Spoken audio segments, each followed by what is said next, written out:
Welcome back to the Chalk Talk Show, your Call of Duty podcast for pure punditry, but expect no expertise. We are getting into the depths of it. We are getting into Major 2, Week 2.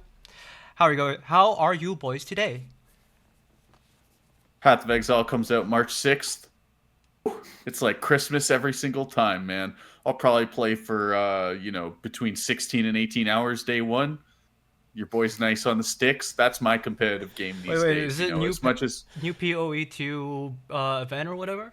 PoE 2? Okay, hold on. No, I thought never. it's Path of Exile Absolutely 2. not. I have good taste, okay? I'm not There's playing there's Path of still Exile 2. they're still coming out with new leagues for PoE 1?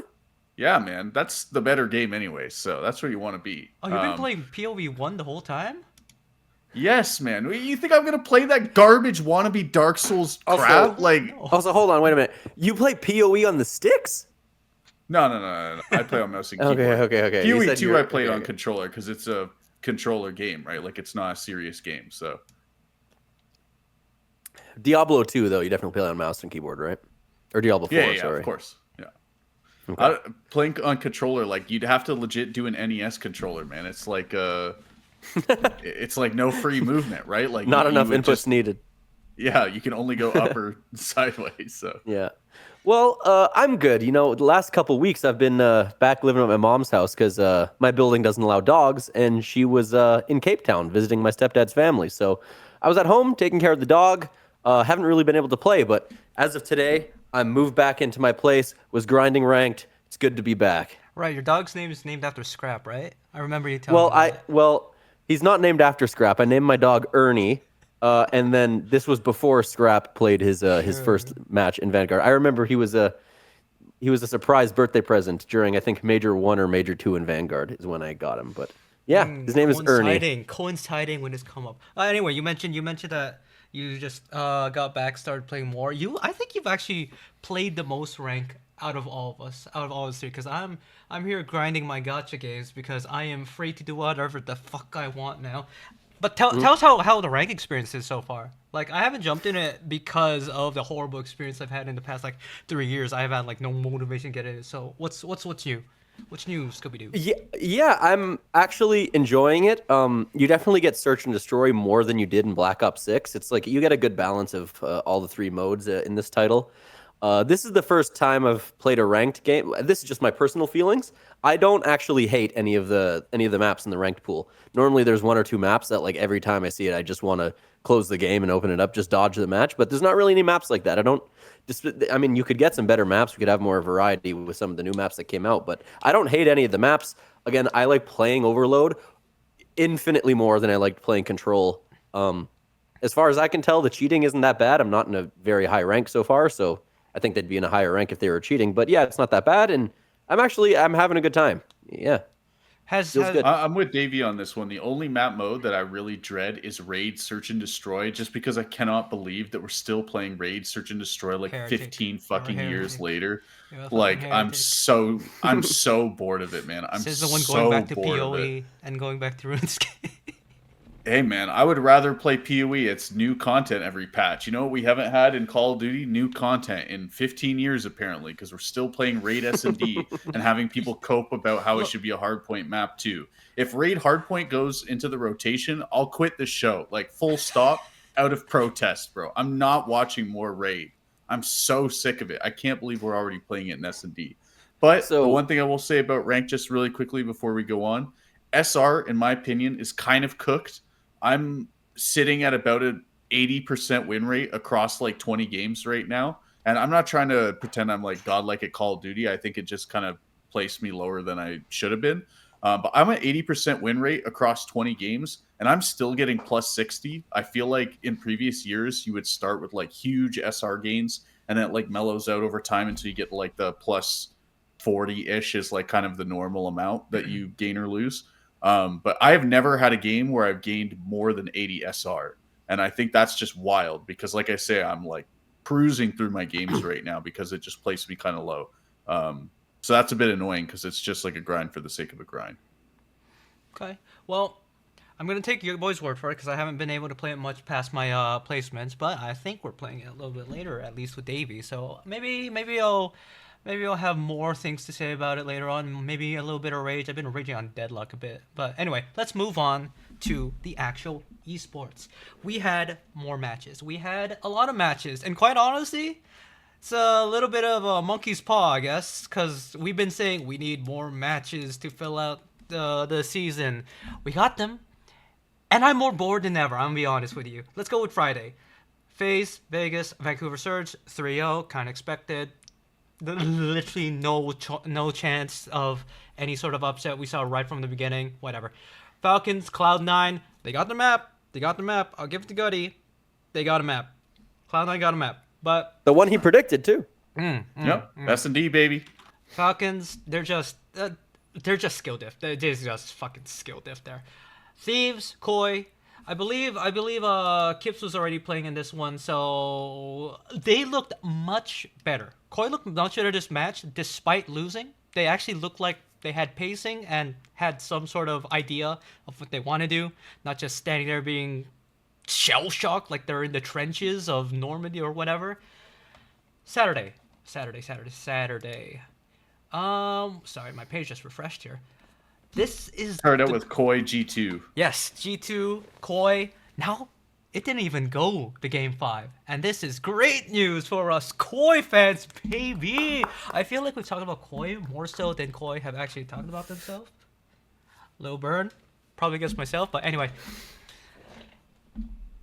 Is this just honeymoon phase? That's the real question. I know I was saying that, Kips looks like he brings the energy that sort of Scrap did when he first joined in, and I feel like that's a great thing just to have mentally for the players. Let's stop right here, right there, and let's address this. What do you think of this Koi just over these past 2 matches?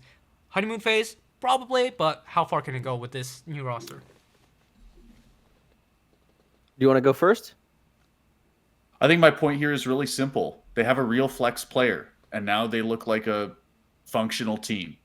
Like, what more can you say other than that? I think the mental boom, probably it's like the scapegoat thing of playing, of like, we talked about last week the idea of like it's a scapegoat thing. Like, there's not really a problem. It's just you have to get rid of someone. So you like direct all that negative energy there and like you mentally restart. But also it's just like they have a real flex player and they didn't have that before. And so like, wow, what a surprise that SMGs can be effective now when the cuts are locked down. You know what I mean? Like, it's just a no-brainer. That's what it looks like in hindsight, right? Of course, there's always the speculation before, but it just looks like a no-brainer change. Dave, you can follow that up, but I want to add another thing. What do you think of the people still saying this is good, still need to drop insight? Go ahead.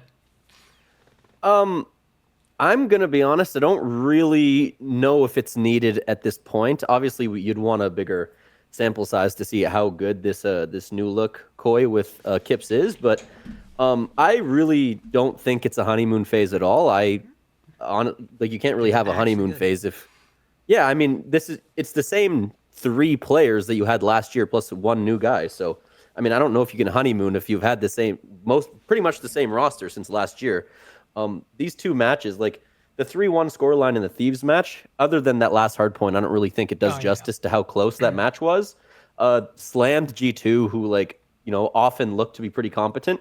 These 2 matches with Kips have really restored a lot of my faith in Koi now, and I want to see a lot more now before I want to go ahead and drop insight. I feel good about them again. The generational turnarounds that we have on Koi on this show, like all the time. Anyway. And it was the same thing in Modern Warfare 2. I can't remember who they dropped off the top of my head, but they picked up Pixie, and there you go. It was just a 1-player change, and bang, right back to it. Made champs that year. Oh, right. Yeah, it was a 1-player change. I keep thinking that Hixie and Scrap team at the same time because they were team on Ultra Academy together. But anyway, you talked about a competent-looking mid-pack team in G2. Let's talk about another competent-looking team that has kind of been on a downward slope. Thieves 3-0 Boston Breach. Boston Breach not looking too good in this match. Like, they honestly look like they've hit their wall. And we can actually stop here. Your boy is back. I don't know if you've seen the news, but your boy is back. Yeah. You said you wanted it on Thieves. He ain't on Thieves. He's instead repping the green. Rest in peace, Cammy. Spark is back. Is it for sure Cammy out? I think it's for Cammy. Yeah. It was it's for Cammy. And honestly, I don't know. This is a weird one for me. I'm of the opinion this Boston Breach team, like, was it really the ARs that were the problem, or was it the SMGs? I kind of tend to think it was more that the SMGs were a problem. But you speak so I highly thought, about Purge. I mean, I do. I think Purge is a good player, but I think that this head smash style of Call of Duty isn't really his style of Call of Duty. And also, I think he's just like kind of looked bad this year, like uncharacteristically bad. Like it kind of looks like um, the Modern Warfare 3 stint that he had on Paris, where he's like too focused on the team and not enough on himself, kind of thing. And also in these series, like Purge was slamming in this series. I think it was the which one was it? I think it was the LA Thieves series, but Purge had like a 1.6 in the overload, and all of his team is at like a point 0.6. So like, yeah, say what you will about him, but like he was really slamming this week.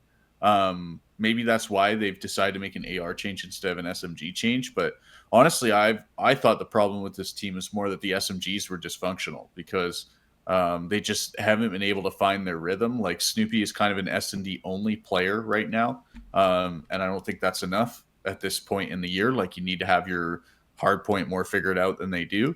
And I think Purge just looks really off so far. Which again, I think it's a mental thing with Purge because I thought at the very start of the year, like in the kickoff tournaments, he looked great. I thought he looked like a really really good sub.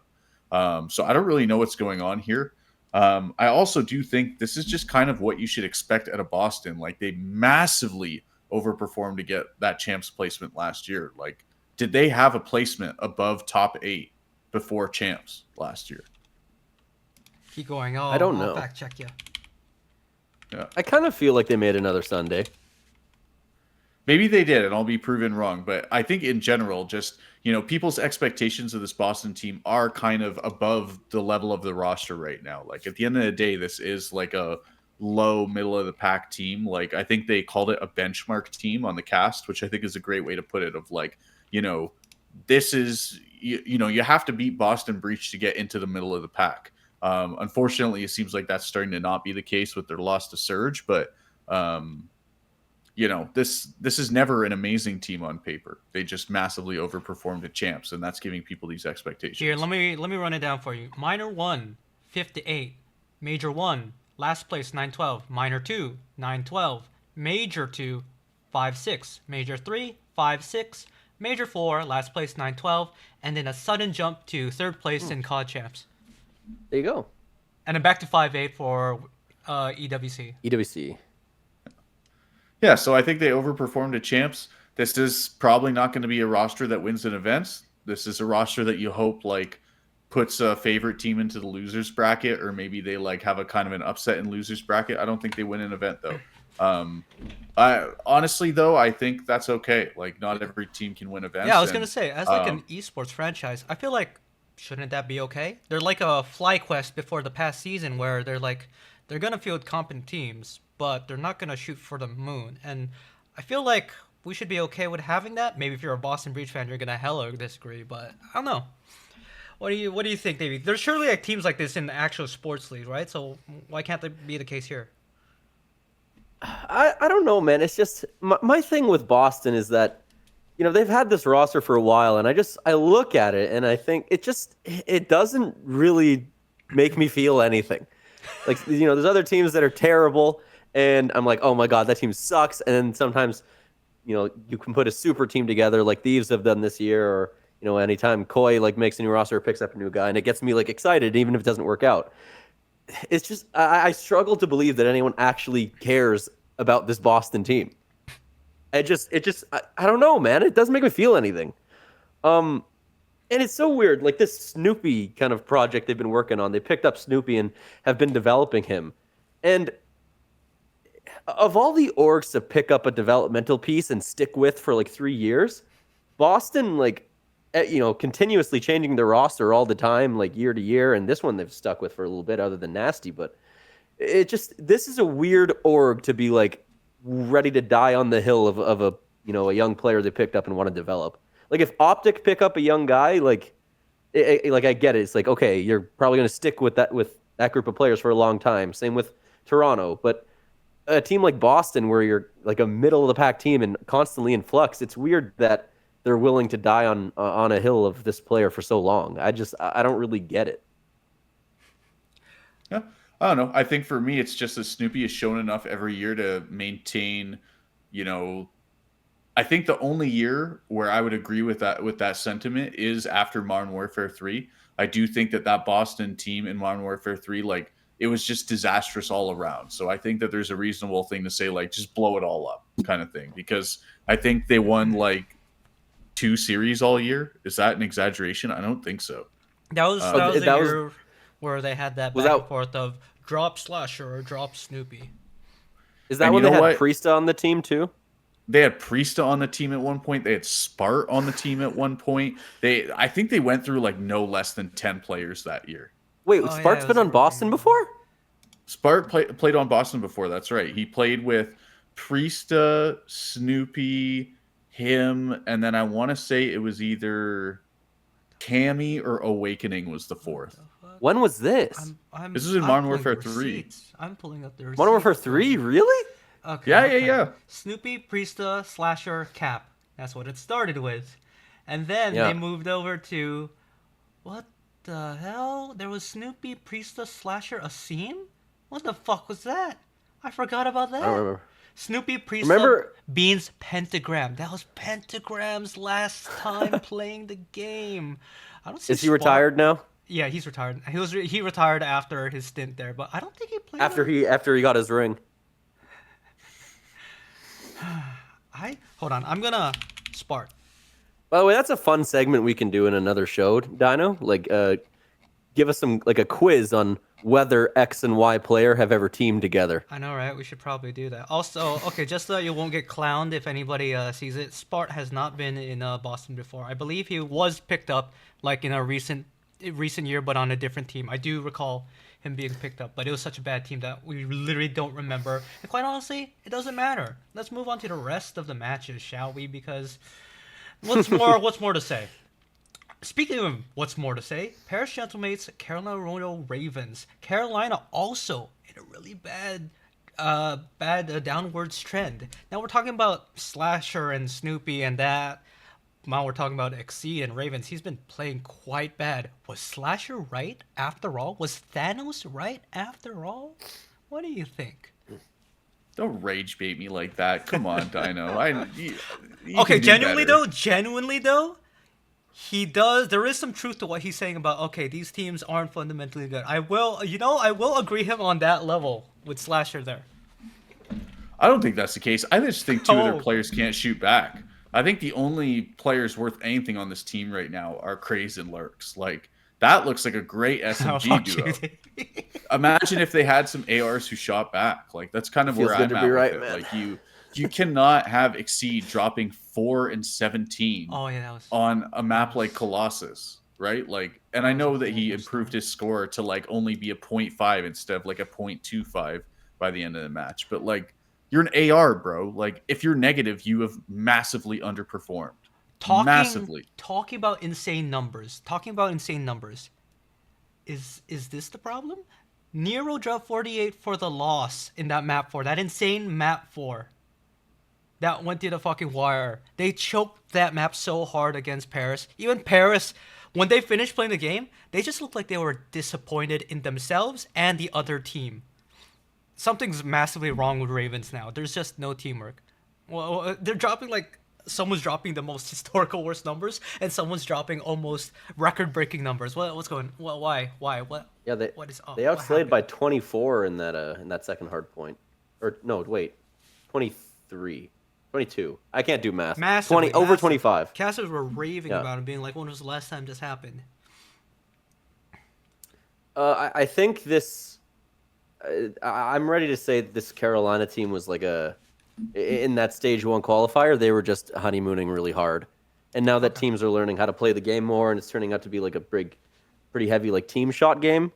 I don't know if they're very just hectic, running around like a chicken with your head cut off style is really going to work in this game, long term. Again, they're able to make it close even when they're playing really poorly on maps that really service that hectic play style like your Colossus and like your Blackheart, but in Overload when you need to be organized and in bigger hardpoint maps where you need to be organized as a team, I don't see them getting back to their stage 1 form really. I will say I think their hecticness is a result of their poor performance affecting their mental because remember we were praising them so much about their consolidated bang out aggressive pushes and how they would work it so well as a team together. They're still trying to maintain that, but they're just not doing it together anymore. They're just pacing completely off. Let's keep moving on. So we've got. Well, hold on, really quick. Oh, okay, sure. One piece Go I ahead. want to just say for the Ravens is, I think this team just needs an identity. I think that's really what's lacking right now is they like need a team captain. I think that's the only piece that they're missing. Exceed is kind of that in theory, but that's a really hard pair of shoes to fill as like a rookie player or like a journeyman player, whatever you want to call it, right? Like, um, my selfish dream would be to see Kenny play for this roster. He never would. I think he would retire before playing on this team. I would love to see Exceed for Kenny. I think Nero is a player who the reason that G2 team turned around last year was because as soon as they slotted in Kenny, Nero looked like a top 5 player in the game. And I really believe that like part of the reason Nero teamed so long for Slasher, even when Slasher was clearly beyond washed, like that shirt was falling apart, right? Like it was threadbare. Um, the reason that Nero was teaming with him is I think Nero is a player that needs structure around him. I think that structure is something that came with Kenny. I think that's why he looked absolutely demonic when he was teaming with Kenny for the last bit of that last year. And that's also why players like Estriel looked horrible when teaming with Kenny, is because Estriel is not like a systems player. So really, I think that is the piece that I want to see on this team is like give them an like that traditional IGL role or like a team captain sort of role, and let's see how good these rookie talents really are. Let's see if Nero really is like an actual superstar caliber player because I've always felt like mechanically he's there. He's kind of got a reputation for being a choker, but again, when he was playing in a system with Kenny, the 40 games were not flukes. Like he was dropping 40 every single time on Black Ops 6 when he was teaming with Kenny. Yeah.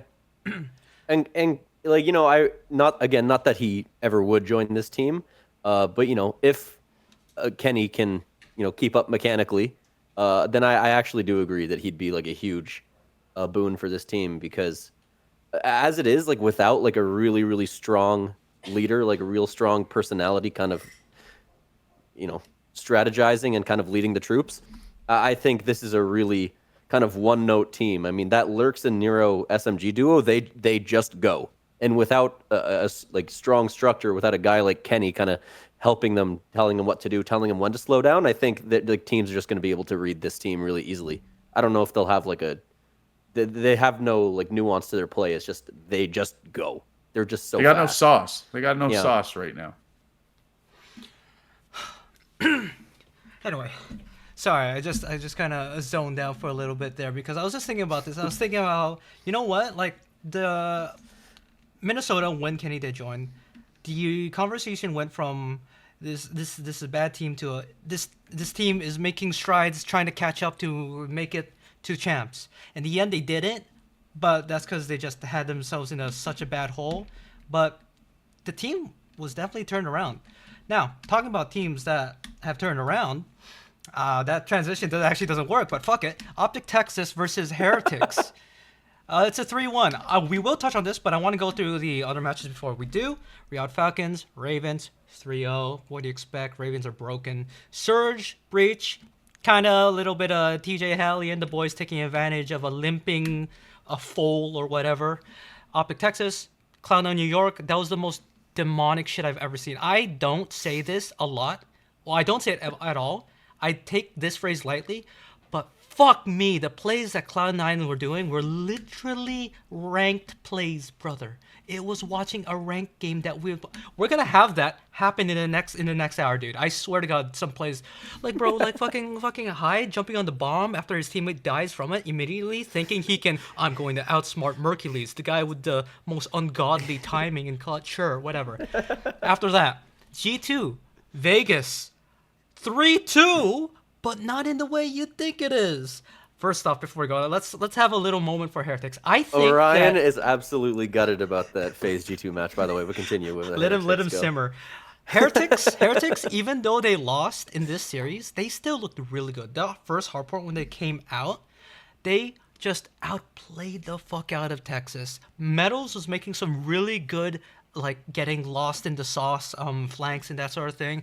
But then the best part is his teammates were then picking it up, and then that change in pacing fucked with Optic trying to deal with it. Trying to deal with the multiple shows that they would give them. I really like the look of Heretics, even though they didn't win this one. They look poised, and I feel like this is a loss that they're going to learn a lot from. Why am I Italian? Anyway, I think Heretics, there's a good chance that there's, I'd say 75% chance they would Major 2 against Paris Gentlemates, and I'm going to take that. That's a win I think is worth. Anyway, let's go. Do you want to talk about Heretics, or you want to talk about G2? Take your pick, any of you. No. Let's talk about Heretics because we've been chatting about them a little bit more. We've been chatting about like their potential with the EU majors this year. Metals went Super Saiyan map 1. Like he just was Himothy. Like I really feel like that's the reason they won. Optic could not trade him to save their life. He like basically single-handedly won the P4? Yeah, the P4. He just like solo stopped the full Optic push 2 pushes in a row. Like just triple killed them on the first push and then triple killed them again on the second push. He was just him on the map. And then after that, they sort of crumbled a bit, or maybe they just, forced Optic to take them seriously out of that performance. But again, it's kind of, is Metals just better than Real? Like, it's kind of feeling that way after this last year so far. We'll see by the end of the year. I hope Real gets to play somewhere in the league. I think he's clearly a good enough player to play somewhere in the league, or at least like there's not enough doubt for him not to get a spot in the league somewhere. But I don't know. I like Metals is looking godlike to me, and like it's making me really believe. I was always I always kind of rated him. I didn't think he was like the best SMG in the league, but I always thought he was like a really solid player. And like people were talking about dropping him from Heretics last year, and I thought that was crazy talk. He's just kind of proving himself so far. I just hope he can keep this pace because he has been a hot and cold player historically. I just feel like his cold games now, he's like a 0.9 instead of a 0.7. And so that's a great place to be. So, like, here's some context about Metals, though, that I think is important that most people keep forgetting, especially the ones that want him dropped. Metals has gone through a beautiful sort of developmental phase in his career right now. We forget that last year, he came into it with Lucky on his side still.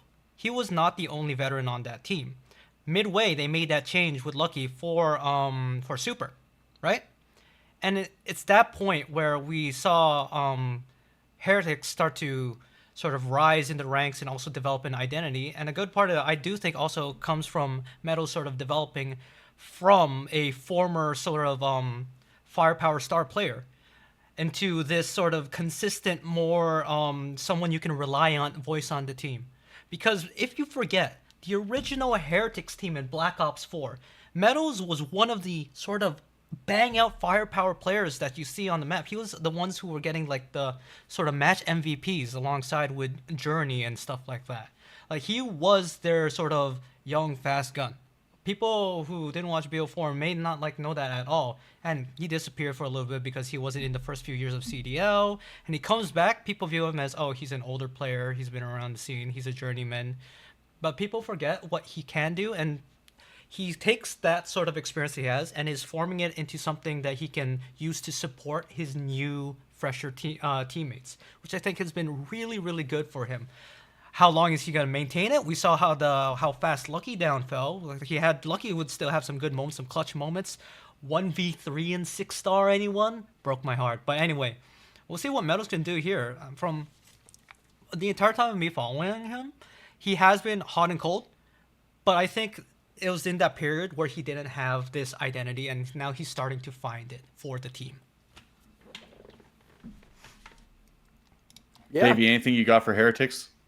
No, I mean, again, like I have not much expertise here, but just looking at this team from a kind of average player point of view, my kind of philosophy that I had about this team earlier another week was that this is the new Toronto, and I kind of agree. It's like they individually are not like the players with the most firepower in the world, but they just have great chemistry and great teamwork, and they're able to punch up because of that. And unlike Toronto, like I don't know if you can slide any player into this team like Toronto has been historically able to, just because the player would kind of have to speak Spanish. But yeah, I mean, I really like this team. It's just a team that punches up and that's easy to root for. I like this Miami team. Not much more expertise to provide there. Shall we talk about the man who single-handedly won their team a game 5? The man who dropped numbers to finally break the team's game 5 curse? Tell us who it was, Orion. Tell us who it was. Okay, Tell us who it was. Estriel did not drop numbers in that series, did he? I'm saying in game 5 he dropped 10-4 to win them the actual you know what we say about map 5s? If it's a map 5, the other matches don't matter. What matters is this S&D right now. This S&D is all that matters. And look, 6-2 off the back of Estriel's 10-4. I don't know why I'm hyping him. I have no fucking opinion about it. You're the one who hates him. You're just rage baiting me. I know you well enough, Dino. You're rage baiting me. That's why you're hyped about it. No, but honestly, I do think part of it is it's just G2 phase. Like G2 has kind of been working phase all year long. They knocked them into the lower bracket. They just barely lost the game 5 because of some choking. Sound familiar? This has been a really hard matchup for FaZe all year long. But honestly, I don't know why. We were chatting about this a bit in our group chat, and like I can't really figure out why this is so hard for FaZe. Maybe it's that 04 is just like getting ran in search and destroy, and like this is kind of a Neslo team.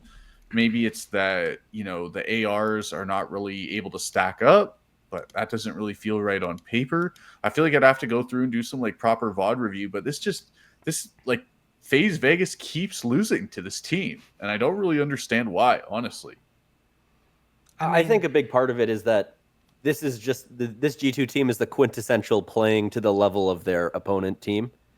They more than any other team right now in the league. They have, they have a good chance of winning or losing literally every match. You just don't know what you're going to get. There's also a lot of Blackheart and Colossus in this series, which I think notoriously Kremp really likes. So that could be an element here. But they lost the Colossus hardpoint, so I don't know. Who knows? Yeah. Kremp did turn on Drazen in a disgusting way. I don't know if you guys saw that like clip or that moment in the S&D where he like jumped off top balcony, Draws is trying to shoot him, and he just spins on him and like beams him. Like it was pretty gross, man. Like if that happened to me in ranked, I'd be calling hacks. I ain't gonna front. It was pretty grim. But honestly, for FaZe Vegas, like I think 04 continues to be a liability. Just full stop. This is the 04 effect. In theory, he's going to make like game-winning plays, but also, I think I saw people on the Reddit talking about how he's like doing his best Abizi impression, but it's not a very good impression. And I kind of feel that because he's like 04 to me is like a lurk player. You know what I mean? Yeah. Like he's just like hanging out in a weird part of the map, and then he finds a good timing to like get a piece or like make an impactful play because of that. And he's like trying to head smash for first bloods in S&D, and it's like such a bad fit. And so I'm really not vibing with 04 so far. And I kind of like him as a player, but just they're trying to be, if you love him, let him be how he is. You know what I mean? Like let him be a lurk SMG. Fuck, do I say it? Do I say it, chat? I'll say it. Yeah, I always thought of 04 as budget envoy from Temu. Anyway. Here we go. That's a take. No, but I honestly kind of see it. It's like the lurk play style. Okay, right? At least people back me up here. I don't want to be fucking destroyed for that one. You know what? I think people might agree with me there. People might agree. Do we have anything else you want to say about this? Because quite honestly, I'm just mind blown. I agree with like all your points, the 04 bit, and also it's just weird how G2 like just match up weirdly. It is a Neslo like we said, But I mean, a Neslo's a Neslo, so Another funny thing is that, in the two hardpoints G2 lost, we talk about them really liking their really small, chaotic maps, Kremp loving them. They played Blackheart and Colossus in the hardpoints, and they got destroyed in those maps. So, I mean, again, I don't really know what this team's strengths are. It's just sometimes they play well and sometimes they don't. they just got skill diffed on those maps. Like Simp has have a no idea. 1.79 on Colossus. Like Draza has like a 1.38. Simp with a 1.28. They're just like going back into their red phase trio mode. But you're talking about, if we can move on here, we're talking about Colossus, Blackheart, a lot of that in the scene in these series. Let's talk about map pool. People have been talking about how we need new maps, we need to expand the maps. But some certain people have been saying that might be too much. I think we get into the lecture material for now. Here, let's pull up. You guys got the I have it clip ready. pulled up? Tell me when to hit play, buddy. Yeah. Here we go. All right. So we've had a recent clip from Scrap going quite popular in the scene so far. Let's see what he has to say. And we'll do 3, 2, 1, play. Mode in, and everyone's agreeing. Everyone's fucking like, yeah, that's a fucking great idea. Like, are just we played through the fucking entire retarded? Are we dead ass and we think this is a smart idea? Chat, 10 maps per game mode. Chat, I play 8 maps right now. It takes me 2 hours to finish the scrim. Okay, if there was 10 maps per game mode, okay, Overload and S&D would literally take 8 hours, bro. 8 hours to scrim one set. We're not even thinking. We're not even. Yes, from a viewer standpoint, it has to happen. God fucking no, it doesn't have to happen at all. It's your job. 8 hours is okay, bro. See, this is what I'm talking about. Like, Jesus. Oh my God, an 8-hour workday, unheard of. So he's talking about like 8-hour fucking workdays Jesus and Christ. stuff Some like of you that. are. I'm pausing this now. He's talking about 8-hour workday and stuff like that. The one thing I want to bring up though is a lot of people in the comments and stuff, or a lot of people replying are saying like, oh, but Korean players do 12 hours and stuff. These league players put in 12 hours more overtime and stuff like that. First off, that's not a good argument though. Saying that, oh, it's your job and other people are putting 12 hours in another esport, that's not valid. Also, that's fucked up, and LCK has been suffering because of things like that. But let's go back to the main point. Scrap's essentially saying that adding another map adds too much workload to the pros scrimming under day-to-day sort of workload. I believe that's because the league has mandated that a new map brought in needs to satisfy all 3 modes. So it doesn't just add another 15 minutes to a scrim set. It adds another at least 45 because it's S&D, hardpoint, and I was gonna say control. Fuck me, dude. Trauma, overload. What do you guys think, though?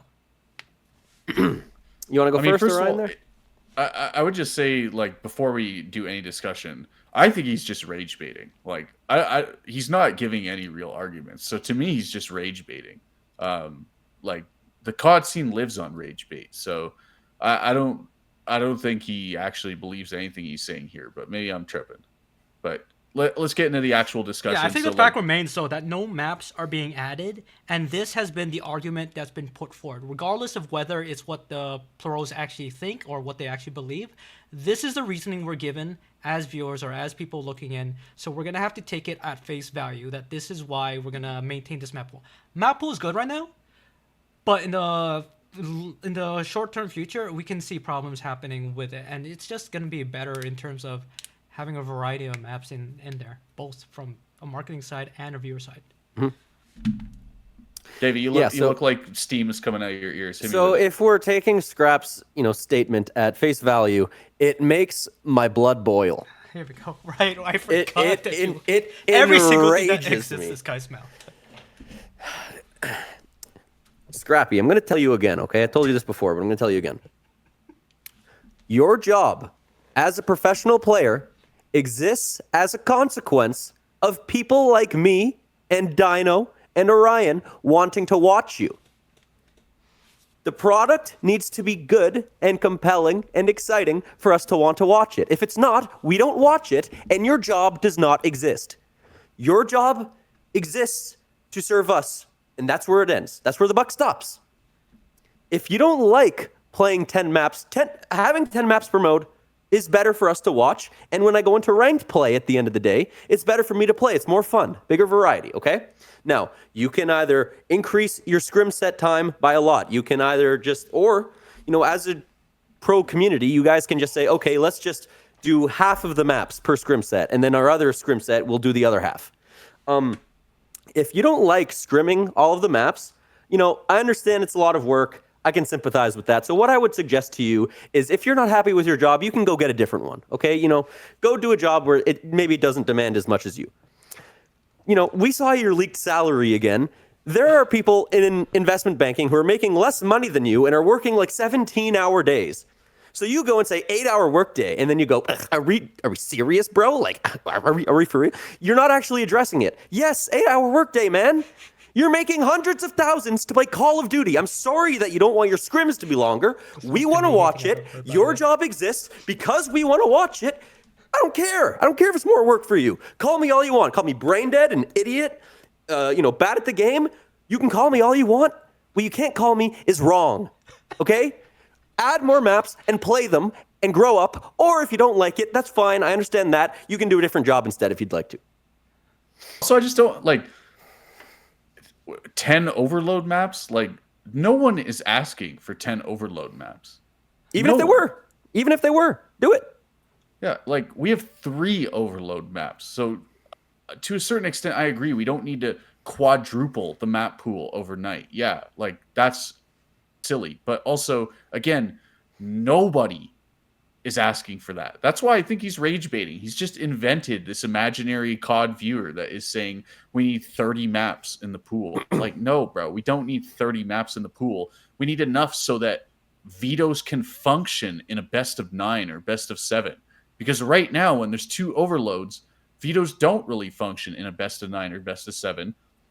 They follow a unique format for only that game mode where one team does not get a ban. Like, there's literally not enough map modes in the pool. Like, not some figurative thing of like, oh, variety. There's literally not enough map modes in the pool to satisfy a best of 9, which is the format that we use for grand finals. So, like, what are we saying here? Also, like, again, we have Raid S&D in the rotation right now, bro. Raid S&D. We can find something else to play. And your scrim set is going to take a whole day. And then you know what? You're going to scrim a different team tomorrow. Why is a scrim set taking a full day a problem? Almost like it's your full-time job. And even if we're saying, like, it's too many hours for a job, again, like, who cares if the scrim set takes the whole day? Like, what is the problem? Is it that you're going to be too, homogenized? Like, you're only playing against one team, so you don't get enough different looks? Like, let me hear some actual substance to this. But there isn't any substance to it. There is no he's substance. Rage baiting, and he's not serious. Just like this whole esport isn't serious, bro. The end of the clip, he goes 8, but it's an 8-hour day, full-time job. Like, are we and then he doesn't address it. He just says, are we serious? Bro, are you for real? Yes, we're for real, man. And, I agree. I don't want 10 map modes or 10 maps per mode. I don't want 30 maps necessarily. But even if we did as a community, do it. And if you don't like doing it, I sympathize with you. It's a lot of work. You can get a different job if you'd like to. There are other people who would do it without complaining. Especially at the amount of money you're making. What an idiot. What a idiot, man. Okay. Honestly. I'm just gonna be a devil's advocate here, just because Orion has has experience with this too. Just like, okay, scrims can take that long. Servers and shit breaking, whatever, you can't really do anything about that. But there are times when scrims do take a long time. Here's the difference between like a challengers player or even like the challengers plebs we were back in the day, is that we would spend like, I don't know, 6 hours in the night trying to do like 2 to 3 scrim rotations, right? That takes a long time. It does take a long time, right? But these pros are sort of on a higher sort of level to like everyone else in terms of how they approach practice.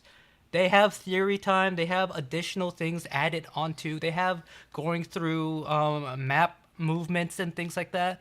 We've done it before, challengers Orion and I.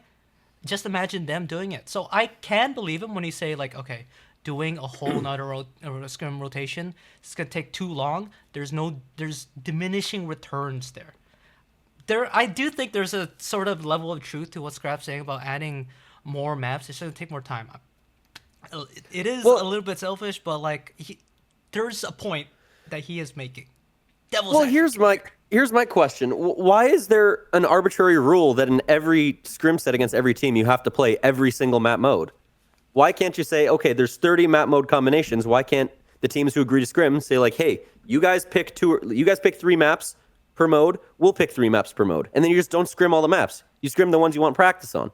It's because they want to maintain because jumping from like one team to another, one scrim from another, even just jumping from a game mode to another game mode really ruins the sort of flow that you're in as a team. And as we talked about, Call of Duty Esports is all about flow rather than strict tactics execution or something like that. Play Valorant or Siege if you want that. That's actually where I was going to go is like, who is scrimming Overload into S&D back to back? Like, maybe that is actually the wave, and that's why we were never pros. But like, if we were playing S&D, if we were playing an S&D scrim, we were only playing S&D. If we were ever scrimming like Control, because that's what the third mode was back when we were playing, like we were playing an HP with the Control maps at the end, in part because there is 3 Control maps at any given time, so it adds like nothing to the rotation. So like again, maybe this is the wave the pros are on. They're scrimming like the full Overload rotation and the full S&D rotation back to back with one team. Yeah. That's the scrim block. But also, again, like to Davey's point, like you would just change how you structure scrims. Like, it's not that hard. Yeah, like just like how you. The league's not mandating it. That's for sure. The league's not mandating it. Just scrim which maps you want to. Go to Optic and say, hey, we want to scrim Hardpoint and Overload today. We don't want to do search. No, I do think it's kind of fugazi to be like, we're only doing these maps for this, for Hardpoint. You have to do all maps at Hardpoint, to be honest. And then, okay, I'm in pretty that sure case, they're doing more, at least, by the way, 2 scrim rotations. They should be professional players. Yeah, like, 2. what exactly. They're professional players. This is their full-time job. I'm not surprised if they're trying to go for a cadence of like 3 to 4. No, but again, at this point, we're not talking about map pools. We're talking about a practice schedule for a team. It has nothing to do with map pools, which again, like, okay, you're saying you want to do back-to-back hardpoint rotations.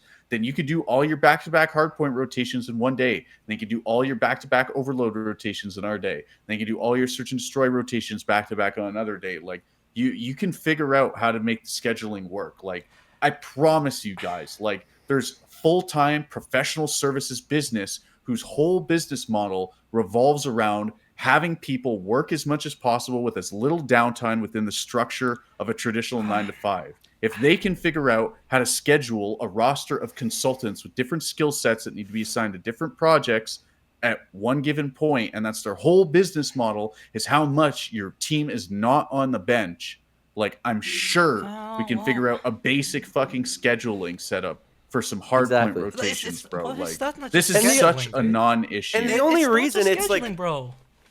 The only reason, well, Dino, you have to understand, like, right now, like, the rule they're upholding of when we scrim every map mode combination is because there's so few maps. Theoretically, in a world where there's 10 maps per mode and 30 map mode combinations, why is there an arbitrary rule that you have to do all 30 in a scrim set? Why can't you, like, say, like, hey, we're looking for a hardpoint scrim set today. And then another team will say, hey, we're looking for an Overload. If you do the hardpoint rotation, we'll do the Overload rotation with you. First off, that's not Why do you have to do every single map mode combination? That's not how the scrims are on. That's some fucking, that's literally what we used to do, going Discord, be like, looking for TS. They don't do that. They have that shit scheduled. Yes, they do. Yes, they do. No, 100% they have it pre-scheduled. We found it right on the spot. They at least have it scheduled like a week beforehand. That's how No, they do do. not. There's all the promise time that's how they talks do it. about how scrims are chalk day of. Yeah, There's chalk all the day time of, talks but they are how planned scrims beforehand. are That's my found day point. of. They have it Like, scheduled, the blocks scheduled. We've seen the blocks. Anyway, my point though is we keep forgetting that, oh, you can fit all these. Can you actually? Is there enough You time? don't have to. What Why can do you have to? What do you mean you Why have do to? you have to? Because you're Scrim not the just ones you need playing to work on. You're not just playing to to just practice and execute your game plans. You're also playing to learn about tendencies of other teams. Okay, but if you're but again, if you're playing Isn't that the whole Boston point and of Surge coaches? next week, if you're playing Boston and Surge next week, maybe you don't need to scrim them in a mode you feel super confident in. Maybe you don't need that. yeah, and Scrim there's something 11 else other that teams week. with challengers teams that you also scrim for S&D because teams don't scrim each other for S&D. They scrim challengers. You're teams. upholding this artificial, arbitrary rule that you have to scrim everything all the time. Why do you have to if there's 30 map modes? I'm Why do you gonna be have honest, to? Dino, I don't even know what you're arguing at this point. I think you're just rage baiting like No, Scrap. no. because- Okay, Jen, I'm not rage baiting. I am struggling to sort of give a silver lining here and give a devil's advocate. But I will say that is a lot of maps, and they're trying to play everything in a week. And there's not enough time in a week though, because they play on Friday, Saturday, Sunday, and I know that they don't play on Mondays. You don't have to scrim everything in a week if you don't want to. Find a team that wants to scrim with you. What you want to scrim. If you feel confident in one mode, why do you have to arbitrarily scrim that mode? That would Also, be a waste of time as a every team team. has permaban maps. Like, There you go. every team has maps that they will literally never play in the year. Like, Oh fuck me, dude! This esport is so broken. Every single time I try to bring up just one point from the perspective of like a player, just give like this is what they're concerned about. You hit me with like, yeah, they that's have my whole perma bans, stance. and I'm like, no team should have a perma ban in the first place. My And whole also, stance like- is that the perspective Oh, of a I player tried. doesn't matter. I tried. I Their tried, their people, job okay? exists I to tried. service us. Their perspective doesn't matter. If you think it's a lot of work, I'm sorry. Figure out a way to make it less work by not scrimming everything. Or if you need to scrim everything, put in the work because you're playing Call of Duty full time. I don't care. Your job exists to service us here watching you. So do what's required. In Also, one way or just- another. I don't care. when we were players, our number one complaint with scrims was the downtime. Always, every single night we complained about we want to play more Call of Duty and spend less time waiting for fucking Joe Deceives to have his frozen pizza ready or fucking TJ Halley to wake up. Like, genuinely, we spent as much time looking for scrims as scrimming. So you're gonna tell me that now every scrim you get guarantees more game time. And clearly, chalked scrims are still a problem because y'all motherfuckers are tweeting about it. So, like, clearly this is still an issue that happens at the pro level. Like, shocker, they're immature. Like, just get a grip, bro. I don't know what to say other than that. Like these guys, again, I said it last week, these guys cannot figure out the ingredients to a peanut butter and jelly sandwich, bro. Like, man, dude, it's just grim. Every single time I try to bring up a point, here's the problem. Like, fuck me, dude. I was just 1v2ing here. Every time I like brought up a point, I was like, fuck, I have a counter argument in my head to that already, bro. So I had to just kind of linguistically word my way through it so that it kind of makes sense. Because there's no shit. point to be made, and that's the bottom line. Yeah, that's there's no the point thing, to be though. made. It's so fucking dumb, man. It's so fucking dumb. Just fucking play Overload on the next day, bro. All right. We just did an impromptu 1v2, but I There you might go. as well link it into our actual 1v1. The 1v1v Don't- section. Do we have another seminar? Wait, first? Do we have another seminar? We can skip that one, right? Yeah, let's skip it. We overlapped it a little touched on bit. with that Yeah. conversation. I just want to Listen, for the people that don't have the context, it was basically optics saying like, don't schedule a C9 scrim again. It's pointless. And I'll say, if you've ever played in any competitive setting ever, this is like the most normal thing. I guarantee you in the CDL, there's basically scrim brackets, which is if you're a top 4 team, you get top 4 scrims. If you're a mid-pack team, you get mid-pack scrims. If you're a bottom team, you get bottom team scrims. It's like this in every single esport, in every single franchise league. Like, it's just, this is how it works. This is Yeah. part of the reason it's hard Unless- to climb the yeah. ranks as a bottom tier team. This is Fuck just me. how it works. the funniest. Unless the scrims are literally organized and mandated by the league themselves, you can't really blame Optic for not wanting to spend their time scrimming Yeah. C9. You can't. See, that's the funniest thing, because that entire clip is literally just a counter argument to one of the points I brought up, being like, the teams want to scrim every team so that they know that the teams. And I'm like, nah, they don't fucking want to scrim C9. They were not scrimming Falcons last year. Fuck. All right. Let's move on to our actual debate point, even though I feel like this one was the actual debate. But 1v1 me section. We talked about how you got in super deep into it, how these pros can get a different job if they want. They're getting paid so much to play fucking Call of Duty. Not even an honorable esport like Counter-Strike. Call of Duty. Sorry, let me rephrase that. Not even an honorable esport like Quake. Anyway, here's the argument. Okay, for Grandpa, let's get you to bed. It's like 1v1. It's the most like pure sort of competition you can have. Anyway, I'm faking being an esports historian here right now. All right, the debate here now is: do esports players, do esports athletes deserve the pay that they're getting right now? Do these entertainment athletes really bring in the value?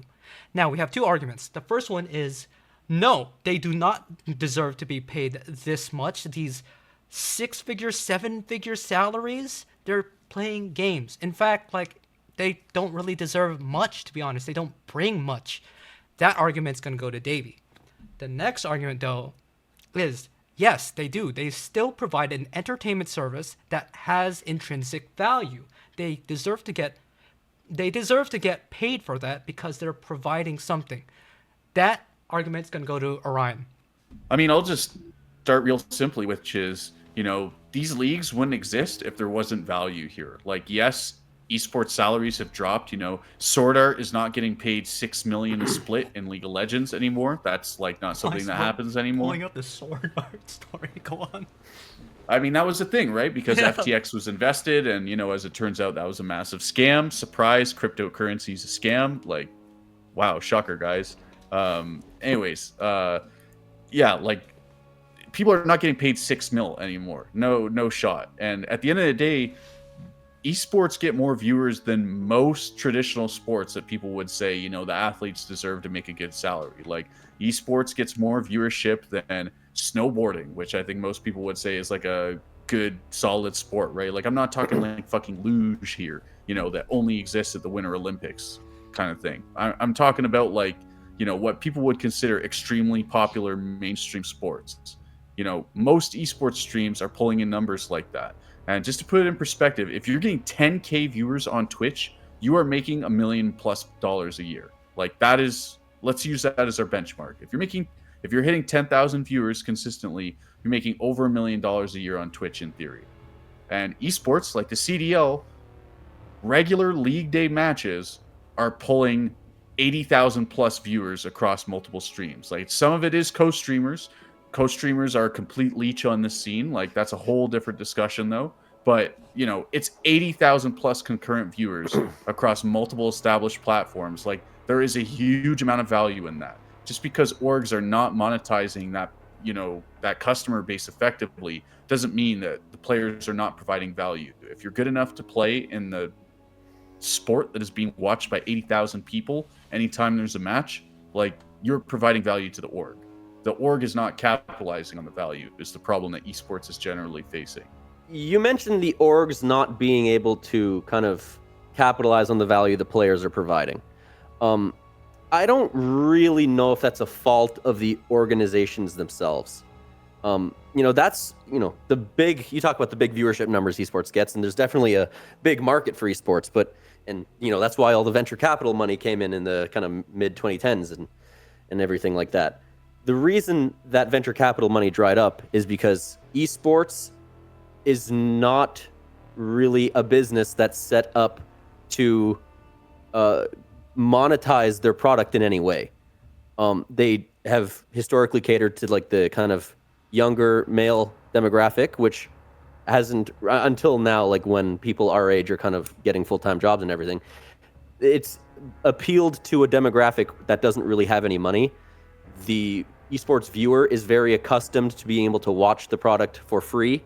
A lot of the matches happen online. Like once in a while, there's an event you can buy tickets to, but it's not like having a really high quality good player and having that player deliver good results to your team. You know, in normal sports, if you sign a major quarterback or a big wide receiver, you get a number 1 draft pick in the NBA, that can directly correlate to a lot of popularity around the team, more people buying tickets to one of the 70 something games you have in a season.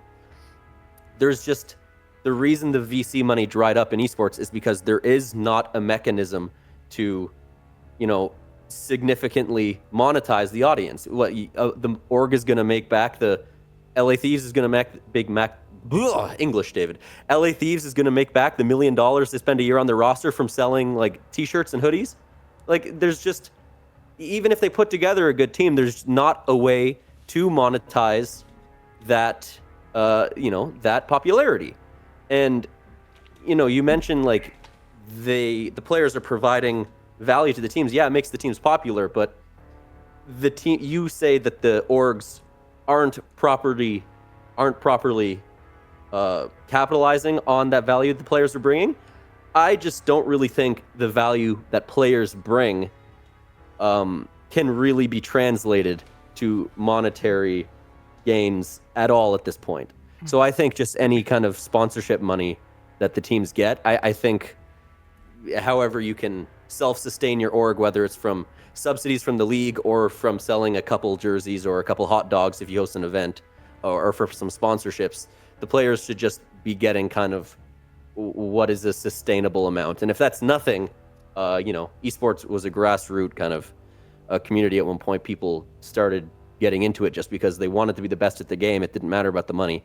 I think whatever sustainable amount you're given, whether it's 0, whether it's 100,000, that's what you should be given. I don't think your popularity as a player or how good you are at the game should really be taken into account when it comes to your salary, really. I just don't think it's sustainable. Well, here, because we're going pretty big picture here, so I'm going to try and tie it a little bit more back to Call of Duty specifically, because something I want to talk about is you talked about there's no potential monetary gain for the org from signing these players. But I do think actually Call of Duty very specifically has that, in that Call of Duty has enormous cash prizes. Like most esports, you're not playing for $1 million in a tournament. Like League of Legends, I would say League of Legends, say what you will about other titles at this point, but I think at this point you can safely say League of Legends is one of the most established tier 1 esports in the world. It's probably League of Legends, Valorant, and Counter-Strike are like the big 3 of esports. Fighting games I'm not really including in it because a lot of people classify fighting games as like a whole separate thing. But I think those are the 3 most popular global esports that have proven themselves to like kind of stand the test of time. And what I would say is that in those 3 esports, cash prizes are basically not a thing. Like they exist for Worlds in League of Legends, but the regional leagues don't really have cash prizes. Maybe it's different in Valorant. I don't follow it as much. And in Counter-Strike, there is certain elements of cash prizes, but only under pretty specific circumstances. Like for a while, there was the Intel Grand Slam was a thing, where if you like won a bunch of tournaments, you would get like a significant cash prize. But in general, like cash prizes for events is kind of like more of a niche Call of Duty thing than general esports. So I think right away, the prize pool yearly for CDL, correct me if I'm wrong, but I think it's in the realm of $3.5 million per year in just prize winnings available. So right away, I think there's value in signing more valuable players and that you're more likely to get more of that prize pool money. Like that's why right now, not talking about, again, like the salary piece, that's why the Call of Duty players say the only tournament that matters is Champs and EWC. It's because cash prizes from those events are fucking enormous, bro. Like if you're a salary player in the league and you're making top 8 every year, you get to play in $1 million tournament every year, multiple times. That's such an insane amount of money available on the table. So right away, I think in Call of Duty specifically, there is money to be had, money to be gained by spending money on better players, or at least there's like, there's obviously diminishing returns with that kind of thing. at a certain point, even if you win every tournament, you can't recoup all the money, right? Like kind of Falcons, I think, is in that ballpark in terms of salaries of players. But again, like there's a direct financial incentive to field good teams and to demonstrate the value of players in the Call of Duty League. Let me hit you with Yeah, this I real think. quick. Oh yeah, Sorry, yeah. let Go. me hit you this real quick. Just 2 points for both of you to latch on. From champs alone, placing last, the team gets $40,000. Now, next point though, the next point I kind of want to bring up is that, let's say we do base the salaries of the team off sort of what you can sustain and what investment you have from sponsors. I think you'd get a lot of teams like C9. Take these 2 points as well. Go ahead, what were you gonna say? I don't really know what you're talking about with Cena. I don't know where do you want to elaborate on what you were going to say? I must have missed Just what that you were... if we were talking strictly cash flow for these businesses, almost every org would be run by like C9. Like C9, where like the Yeah. players are being offered like 25. Yeah, exactly. Annually, so like less than like close to minimum and stuff like that. Right. So I'll go one kind of point at a time here. I think Falcons is a special case because, owned by the PIF to my knowledge, and they're still, basically sports washing. They're still basically run like a VC org. Like they have a lot more money and they're not really looking to profit on it right away. So I think they're a special case. And, I think in theory, on paper, getting better players to try to go get that more prize money in Call of Duty is like, theoretically, it's a good idea. But I think in practice, what you will run into a lot is if you're like LA Thieves, you go out and you get a really good roster, you're spending $1 million on your roster. If there's $4 million up for grabs in the year, say, I think you said, to make a significant amount on, to get a significant ROI on that $1 million, your team would have to place like top 3, top 2, like every single event if you're, once you take taxes into account. And I think it's a good idea on paper, but I think in practice, the juice might not be worth the squeeze for how much you kind of stand to gain from that. And in terms of C9, it's like, yeah, I think orgs would be run like C9. Again, historically, like in esports, like I mentioned, there's not a good way to monetize the viewer, monetize the esports fan. There's not a lot of tickets to buy. You can't really get that much from t-shirts and hot dogs.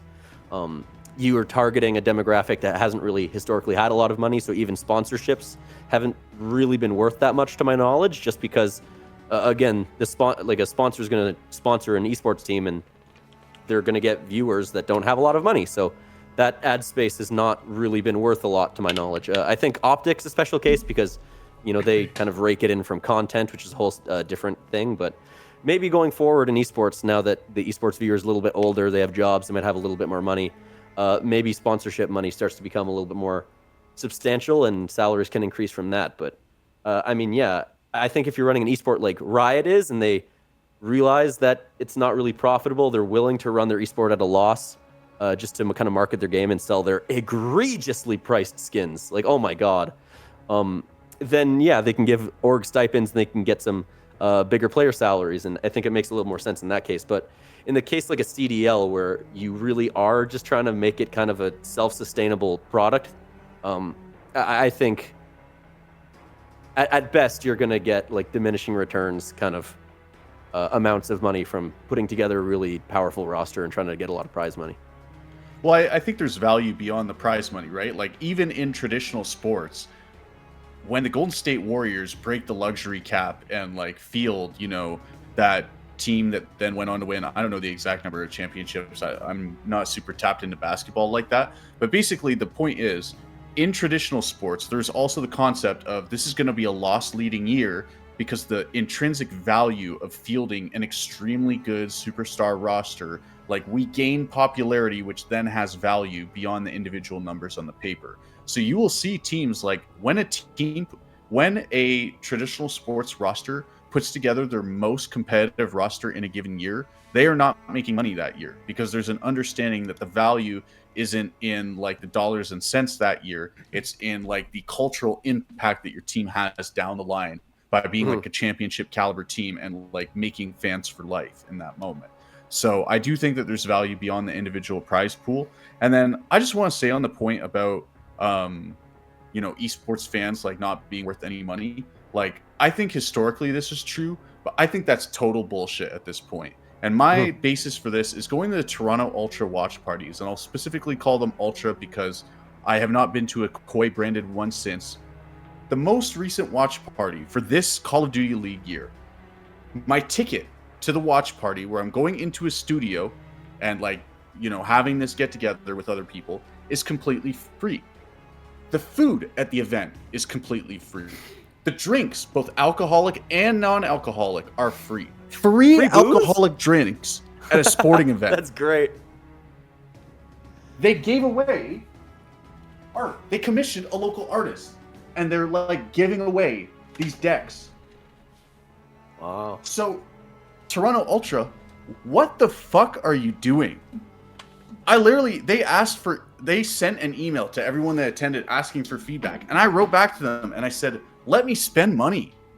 Yeah. Seriously, I want to support this team. I'm one of your most enfranchised fans, and I literally cannot monetize with you. You cannot monetize me.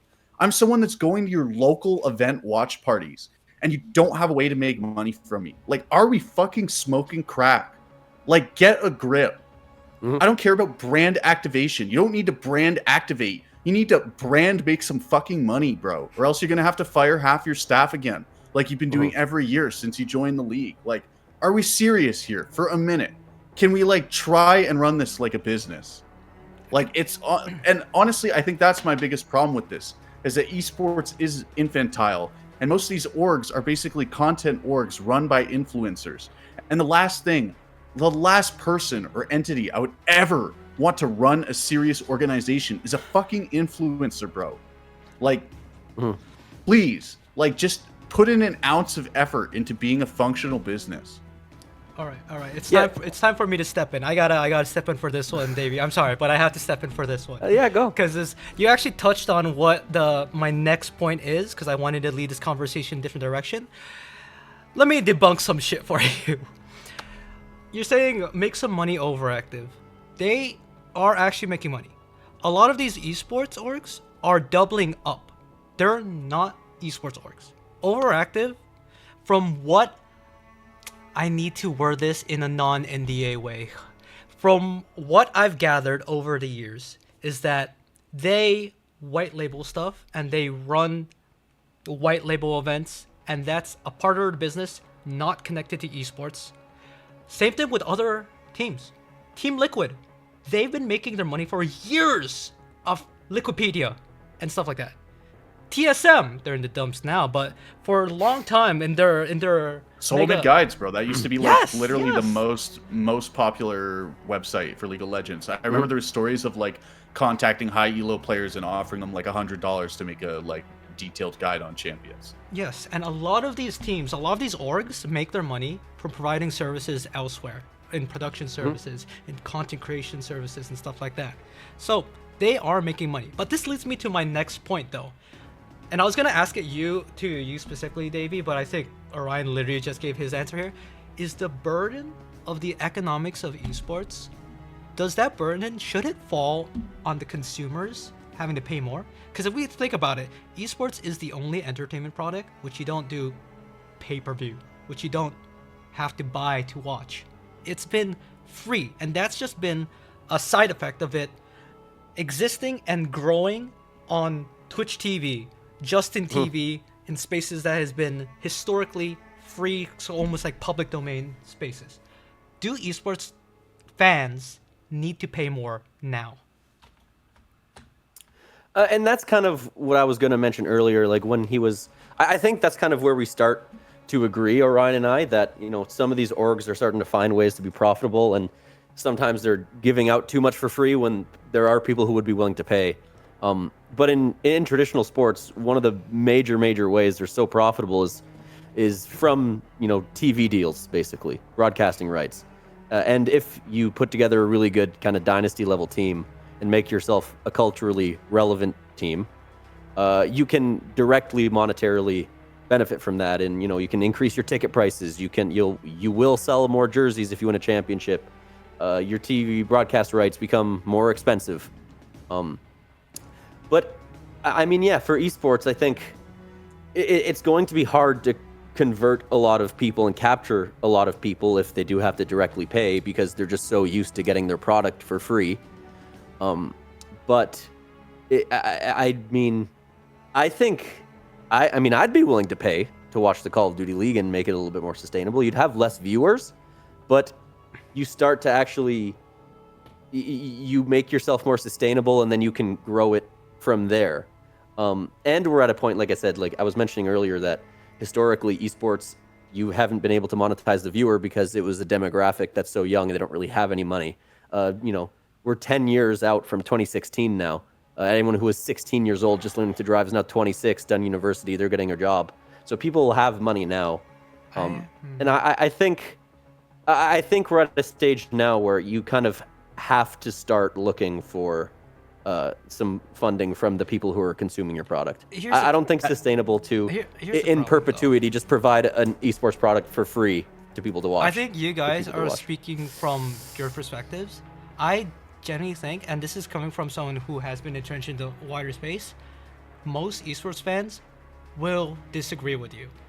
Case study, well, hold on. Capcom Cup, they made that pay-per-view, biggest backlash we've ever seen in the fighting game community. Anyway, you can go on. I just wanted to drop the case study. Yeah, I said, because you guys are you're going to lose a lot of minority. You're going to lose a lot of people, like I mentioned, because the esports viewer is very accustomed to getting their product for free. So you will lose a lot of people, but yeah. Sorry, Davey, I'm going to interrupt you because I think my thing is, why does it have to be one or the other? Why does it have to be, why do we have to go to full pay-per-view? There's already the established culture on Twitch, Justin TV, YouTube, to subscribe to content creators who you like, which financially supports them, or to donate to content creators you like, which financially supports them. It's free to watch, and then if you're a fan, you pay to engage, and there's prestige associated with paying to engage with that media.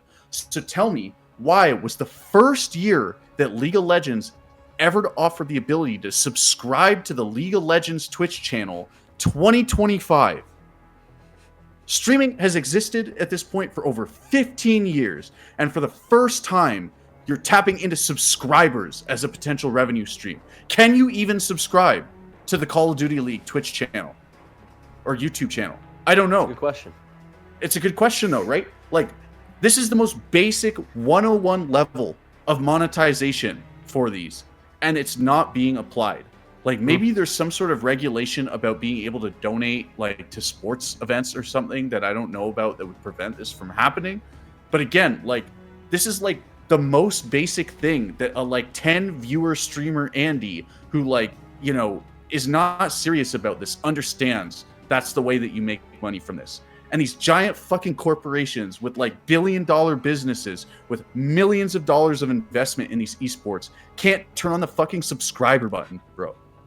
Like, again, are we serious? Like, can we please get a grip? Like, can we please, like, it's not even like you're pushing people out by saying it's like a pay-per-view event. It's just the already established culture that people love to engage with. People love donating on Scump's stream and saying, hey, Scumpy, fucking love you, bro. Been watching for 14 years, man, and you defined my childhood. Just so we could go, yeah, cheers, bro. Cheers, bro. Man, this has been around for so long. Like, how are we just figuring this out now? This is that thing where, most of these esports businesses started as just like some guy's team, and it turned into like multi-million-dollar businesses with evaluations like that, right? And so I truly believe it's just like none of these organizations have tried to be serious businesses, or so few of them have. That's also why Liquid is successful, because Steve from day one was a businessman first and an esports guy second. That's why Liquid has always been successful. That's why they always make their money. That's why Cloud9 has always been successful and always made their money. Yeah, just like Jackie T. No, but I agree with you. I think it's been long enough, and the esports kind of broader community tried to do it and just basically run an esports product like a traditional sports product, and it doesn't work. They're not the same. So I think you could transition, to a kind of a situation where you can watch the Call of Duty League and you subscribe, and then Shift is like, hey, thanks for the 3 months, man. as the match is going on. I mean, I think you could have that happen, like adapt the product to a more appeal to who is consuming the product. I also And know also, that hold on, I'm just gonna. Yeah, Davey, yeah, you go have a on. great point, but just something that also I gotta get off my chest here. Start fucking charging co-streamers for viewing rights, bro. It's insane that Zuma doesn't have to pay any money to get 20,000 viewers that are directly leached off of your main broadcast, that then erode the quality of your broadcast because you don't want to pay as much money for production value because it's all run through co-streamers anyways. This is a statement that has been true since day one, and I'll continue to say it. Co-streamers are the worst thing that have happened to esports in the history of esports. They directly erode the quality of the main broadcast. They basically lead to tribalistic bullshit where you're just following individual influencers instead of the product. Like, imagine if instead of watching the main NBA broadcast, you watch Stephen A. Smith watching it on a fucking tube TV just talking about, oh, that was a bad play. Like, bro, are we serious? It's funny you mentioned that. Have you ever heard of the Manning cast with Peyton and Eli Manning? It's Yeah, essentially and does just the an Manning cast get more viewers than the main stream, shit. the main No, I doubt it. broadcast? But I think the thing about the Manning cast is that it's run by the NFL Network. So what you could do is, the problem is that co-streamers leech off of the main broadcast of the main league. And what you need to do is just essentially financially intertwine them. So you can either charge the co-streamers to be allowed to co-stream your event, or you can go an opposite way. You pay the co-streamer like a flat rate, basically, to co-stream the event, and then any money that they make from their streams goes back to the league. Like, if you just kind of intertwine them more, I actually don't know. I don't think they're inherently problematic. I think just the way they are right now is kind of leechy. Yeah. We're talking about broadcasting rights. There's your broadcasting rights. You have all these influencers who want to stream your shit, bro. Like, tap into them. Use them as a money stream. No, I agree with you completely about this. Oh my god. I actually had that on the list for one of our 1v1s talking about co-streamers, but we'll revisit that later. What I can say though is, in that moment, I saw in Orion's eyes his former self, a former league player. The hate and vitriol I just heard is that of a Riot watcher, somebody who has been in that ecosystem too long. He just let out all of it right now. It's okay, man. It's okay. It's over. It's over. League is dead. You can move on, bro. You can move on. Nah. League will never die. This animated corpse will still be going 20 years from now. Faker will be on his 19th world championship win. You know, Is he going 4-time back-to-back? You don't have to be angry anymore. He's going for 3-time back-to-back, and I think he's going for world championship number 7. I thought he already had the 3 back-to-back. He I has the thought 3. this past one he got it. He has the 3. He's going for 4 this year. Yeah. Yeah, he has a 3. That's why it was amazing. No, wait, was it 3? Wait. I think it was just 2, guys. Because it's I remember year watching the Gumi Yushi- content that Dino made for his prior Because before that, they employment, lost to Deft in the got it grand through. finals. Okay, That was okay. 3 years ago. Is it back to... Keep talking. Keep figuring it No, out. so I think what happened is they lost to Deft in the grand finals, in the game 5 or whatever, and they've won the last 2 years back to back. Yes. And then now, what was a big controversy, not really a controversy, but just a big talking point, was the team that just won Worlds is doing roster changes where their AD carry Gumiyushi is going to a different team. They replaced their top laner with not Morgan. Who did they get? I don't know. They replaced their top laner though, who was also like a superstar player. Gamsu. The whole 3-time back-to-back is 3 times back-to-back in finals. Yeah, so... Yeah. 3 times back to back. Oh, it in the wasn't grand 3 finals. worlds Finals, back-to-back. yeah. But 3 2 is world like 3 majors. championships back to back. In finals. And also, like I say, Oh. Faker is on like genuinely number 7 worlds. You'd have to fact check me on that, but it's in that realm. Yeah. He That is must be like pretty good. here. You want a 1v1 topic? Faker's just the undisputed GOAT of esports. Full stop. Across I all don't think that's even a esports. 1v1 anymore, because that's straight up after this last win. Like, Yeah, like I think that's just fact. I've honestly. never watched a League of Legends match, so you'll have to tell me. I have all no this idea. shit that we try to jump on. Do you know who like, Faker is? I know who Faker is. Yeah. He's one of the only like That's all I need to say. 2 League of Legends players that I know. Him Exactly. and retired Overwatch tank Gamsu. We haven't talked about Call of Duty in like 10-15 minutes, by the the way. so Yeah, we've been talking like a about shit it ton in of deadlock, right? I've been playing a shit ton of Deadlock, and I think I'm gonna have a session with my boys later on where we're gonna go dumb hard, and I'm gonna see how far we go. To power me, I found this. Oh damn! Okay. The faker noodles. I found this at the local Galleria, bro. I was like, what the fuck? Why is the unkillable Demon King staring back at me today? And also, why is he like look completely different than normal? Like he's got a different haircut than normal. He's That like, Korean they Snapchat did too filter.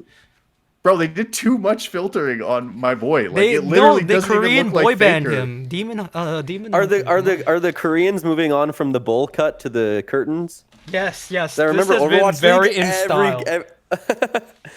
That's funny. The curtains Dude, when I was and watching the, like, Overwatch League, yeah, I don't even every know single what style of glasses those are called, like the librarian glasses. Let me see the glasses again, Dino. Let me see the glasses again. Okay, yeah, I call those the Harry Potters, bro. Yeah, that's a good way to put it. The Harry Potters, they've been going off in Korea for a while. All right. Okay, nice. I think that's been the most philosophical, most actual debate we've ever had. We've gone super full. I didn't think it would go this way, but we went full jaded esports boomers or esports owners for a second there. And you know what? I'm all for it. That's what I want on this. That's what I want. It's none of this shit. It was, oh, Scrappy said this on Twitter, which we kind of technically did right now, but whatever. Yeah. Forget it. Let's talk about upcoming matches. Well, let's just zoom past them, shall we? Okay, upcoming matches Friday. This first one's really bad. Ravens Breach. I don't. It's oh my god. It's like who wins that? It's like a stoppable force meets a very movable object. Now, Riyadh Falcons versus Spart's gonna aura check Ravens. Spart's gonna aura check Ravens. Oh right, Plain they have and Spark. simple. Honeymoon. It's a Back your 3-1. boy. It's a Back your 3-1. boy. Right. All right. 3-1. Falcons Vegas. I could see this going. I have the coin. distantive. I have the coin. I have the okay, coin. go for it. Go. Heads, as always is. Heads is a W and tails is a loss. We have. I don't know if you can see it, but we have heads, ladies and gentlemen. Falcons win. All right. Oh damn! Falcons 04. are taking this. You gotta step up. 04. Paris Gentlemen's New York free dub. Next Saturday, Falcons G2. When was the last today? When did they match up before? I don't remember. But Hold on, let me flip the coin again. oh right, we need 4 coin flips. That's another heads. Falcons are winning 2 in the weekend. Oh shit! They went from back-to-back losses 2 to a back-to-back wins. All right, Oh, Koi yeah. Heretics. Whoa! I didn't realize this one was coming up the horizon. That's a good one, Loki. Team on an upwards trend. Koi and Honeymoon. Oh my god, I have. This has map 5 round 11 all over it for me. It really does. It really does, man. I feel like Heretics lately is just crazy at Overload, so I think that they can win the Overload. But Toronto lately has really been stepping it up in the hard points, which takes it to Search and Destroys. And honestly, I think just, Search and Destroy is not a honeymoon game mode. I think Heretics have the advantage, but really I could see this going either way. This is a series for Kips to really prove himself. I was gonna say. My copium is that Kips is gonna make an amazing play round 11 and Koi are gonna get it for the narratives. But my actual based thing is Kips. This is his chance to step up. He's gonna show that this Koi team means business, and if we truly believe in the Koi system, we're gonna see at least them take it the distance. What's the next one? Surge Ravens. I got no idea, man. Garbage I got versus no trash. idea. Let's go. Clown Fiesta. Let's go. Next, Honestly, no, hold on yeah, just for a minute. Yeah. This is a bold prediction, but I believe it in my soul. Surge 3-0. Dang. That's how you know Ravens need to blow it up after that. I'm gonna take you on that for the TJ Halley angle. 3-0. You know what? Let's go. Breakers, Ravens. Slasher was right. Optic Texas versus Los Angeles Thieves. This is the LA Thieves heat check. They're getting. I think they're gonna get pounded here. Hold up. This is a big match because it is Yeah. for our top of the standings 4-0 teams. Mm-hmm. So who's Yeah, I getting think realistically, I'm with Davey here. I think up to this point, LA has really not faced serious competition in their online matches so far. And I think what's going to happen is LA Thieves is going to go up the first hard point, and then Mercules is just going to 1v4 them and search and destroy, and then they're going to lose Overload because it's LA Thieves. And then from there, it's not looking good for them. Scrap's going to be calling me, brain dead while he's scrolling r/anti-work, and he's going to get exposed against a team who is willing to put the time in. There it is. Church. Anti-work. A lesser Optic team would get 3-0'd by this. I think there have been times. Yeah, but Kenny's not there, so it's free. It's free. It's so I think free. either way, there's been times where just Thieves somehow just take it. They still have great pieces on there, but for once in this season, I'm gonna channel my former happy self, former Optic fan, and I actually have full confidence in this Optic team. I think just Merc's generational run alone, I actually think they're a good team. And it's not like in Vanguard, MW2, or MW3, where I look at it and still think, oh yeah, Optic can definitely lose this. I think they win this. And I will be absolutely gutted if they fucking lose this. Sunday. Well, that's how you know they're going to lose. That's the most Optic thing. So that's the thing. That's the Optic thing. I don't see that with this right now in my bones. Sunday, March 1. Ooh, March 1. Already March 1. Koi Gentlemates. Koi's got a tough weekend, man. I think Gentlemates will win the he- series. For me, it's a question of how many maps can Koi get. I think if Koi can win maps, I'd be pretty satisfied with that, honestly. I think Koi will win the Overload, and I think they're just going to get 3-1. That's my I'm prediction, gonna call unfortunately. 3-2 Gentlemates. Okay, what's up? Vegas Breach. Okay, let's move on. Let's move on. Heretics New York. Let's move on. Let's move on. Surge, Let's move on to the last one. The too. last one for the week, Surge, Texas. I can't just go on that big impassioned speech about it's different with Optic now and say that TJ Halley wins it for the cookies. Optic win this. Yeah, I think the thing I was debating is, can Surge win a map? Yeah, actually, I do think they could. I think they could win a hard point. Yeah, I they think win the first hard point. Optic kind of comes out really slow in map ones in the online play. I think there's a reasonable chance that Surge wins the map one. I think there's extremely low to no chance they win the series. I have no confidence in that. But I do think Surge could come out and win the map one. I think they could come out really hot on a Scar hardpoint and take the map before Optic really wakes up and Mercules realizes that, yeah, I'm gonna have to carry the Unks. No, yeah, I completely agree. They a lot of times do come out slow. This has been a defining feature with any Optic team. The difference is they've got the golden child, Merc. I like Industry plant, bro. that nickname is so much better than what we were fucking calling. Miles finally found something that sticks. I liked it when he called him the fucking Messiah. That was pretty goddamn cool. But on the off season, everyone tried to push the legacy savior or whatever. It just has no finesse to that name, bro. Golden There's no Child's- ring to that one. Yeah, Golden Child. Industry plant is so good, man. I think Industry plant is so fucking good, funny. but that's But like Industry that's like a Plant thing is saved between for them. Estriel, dude. No. Estrel's not an Industry plant. He's just, He's just bad. my worst nightmare. Yeah. All right. Breaker, Yeah, as we say in the It's funny. COD scene. I started watching COD, and until Modern Warfare 3, I just knew Optic as the team that was always kind of good, but they could never win anything at all. That is so. And now all of a sudden they I just missed their dominant era, and now I guess they're coming back into another one here. So I finally have faith in Optic for the first time as a COD viewer, actually. Yeah, I think both of you missed their dominant era because their dominant era ended in 2017, so quite a bit ago. Yeah, those were the times. Yeah, like the rest of the Call of Duty scene, they're living a decade in the past. Nothing more has been so true, and I say that as one of those people who lived in those times. But that's been the show. Honestly, I thought it'd be a lot faster one. I think it's been our longest show so far, and that's because we have a lot of hate in our hearts, I think. I'm actually a Scrappy fan. He just says some stupid stuff, man.